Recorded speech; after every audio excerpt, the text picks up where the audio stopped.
संजय राऊत बोलत काय नाही बोलत असं आम्हाला एकही शब्द सांगा. कुठल्याही चांगल्या कामाला किंवा विकासाला जर गेलो आपण, मग ज्या वेळेला पूर्वी एकदा बाळासाहेब इथे येऊन गेले होते, मग बाळासाहेब आले तेव्हा पण बाळासाहेबांनी असंच आणलं होतं का काही? म्हणजे संजय राऊताला पूर्वीचा इतिहास कदाचित आठवत नसावा असं मला वाटतंय. आणि म्हणून करता जे काय आम्ही शिंदे साहेबांबरोबर किडे म्हणून जर आलो असेल तर किडे अत्यंत चांगलं मुलायम रेशीम हे विणतात हे आपल्याला सगळ्यांना माहिती आहे. आणि या देश हितासाठी आम्ही ते चांगलं काम करण्यासाठी इथं नमस्कार करण्यासाठी आलो होतो. आणि त्याला संजय राऊतला तिलक लाभ हो असं आम्हाला वाटतंय. बाळासाहेबांनी पण कधी संघाच्या विचाराचा विरोध केला नव्हता. ते एक हिंदुत्ववादी संघटन म्हणून संघाच्या विचारांना प्रमाण. बरोबर आहे.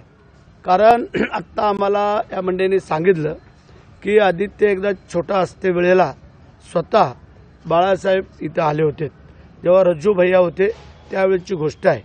आणि त्यावेळेला ह्या परिसर स्वतः बाळासाहेबांनी पाहून गेले होते. तर शिंदेसाहेब आले त्यात फरक काय पडला?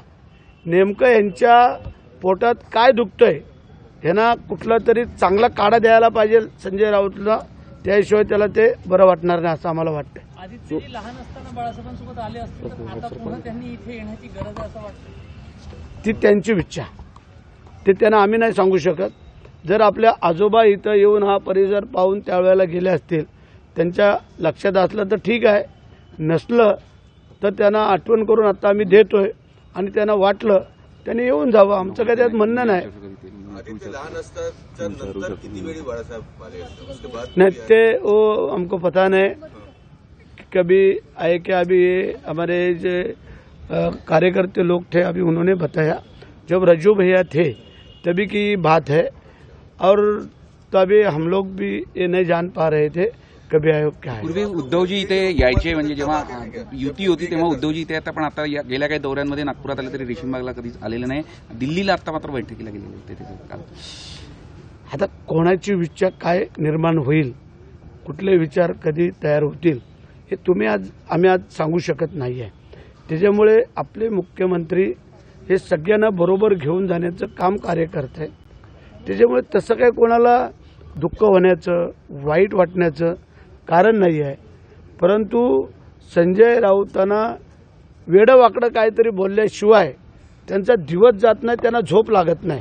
एक तरी बाब मुख्यमंत्र्यांबरोबर काहीतरी बोलल्याशिवाय त्यांना ते झोप लागत नाही असं आम्हाला वाटतंय. आमदार अपात्रता संदर्भात शेवटची सुनावणी आहे. आमदार खास करून जे आहे जे विश्वास नांगरे पाटील यांचं स्टेटस ठेवलंय आणि म्हटलंय की नवी आयुक्त आहे, त्यात आम्हाला काय माहिती नाही.